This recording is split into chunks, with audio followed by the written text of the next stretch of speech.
Yet another sign that when economic times are tough, things can get ugly. A new report suggests that right-wing extremism may be on the rise in this country. Department of Homeland Security says these groups might be using the recession and the election of the country's first African-American president as tools to recruit new members.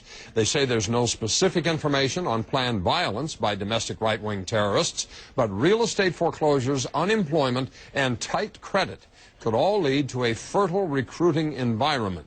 There's even the possibility of confrontation between these groups and government authorities. The report says many right-wing extremists are antagonistic toward President Obama and his perceived policies on issues like immigration, expanding social programs to minorities, and restrictions on owning guns.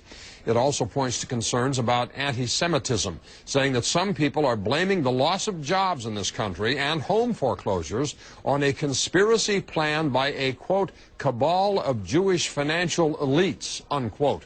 The report cites lone wolves and small terrorist cells as the biggest threats because their low profile makes it hard to catch them before they do something awful. The Southern Poverty Law Center agrees that President Obama's election may have boosted membership in some of these groups, but questions the link to the economy. Meanwhile, at least one conservative radio talk show host suggests this report is meant to step on free speech and First Amendment rights, which the Department of Homeland Security, of course, denies. And it's worth noting that the Obama administration also issued a warning about left-wing extremists. That was in January. Here's the question: what should be done about a potential increase in right-wing extremism? Go to CNN.com/Cafferty file, post a comment on my blog.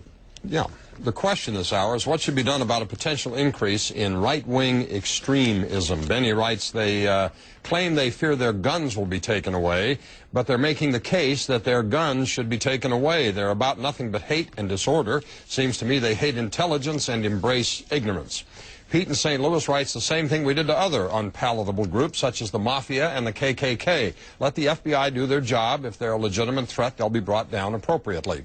Mike writes, right-wing extremism is a fact of life. They don't accumulate guns for nothing. I believe they are sincere in their efforts to prepare for a war, and unfortunately, I believe they think it's going to be here. These people are dangerous and fueled by right-wing nuts on the air. Tim in Arkansas writes, this type of thing happens every time there's a recession. Young urbanites resort to crime to survive, and whites in rural America unite to blame others and protect themselves.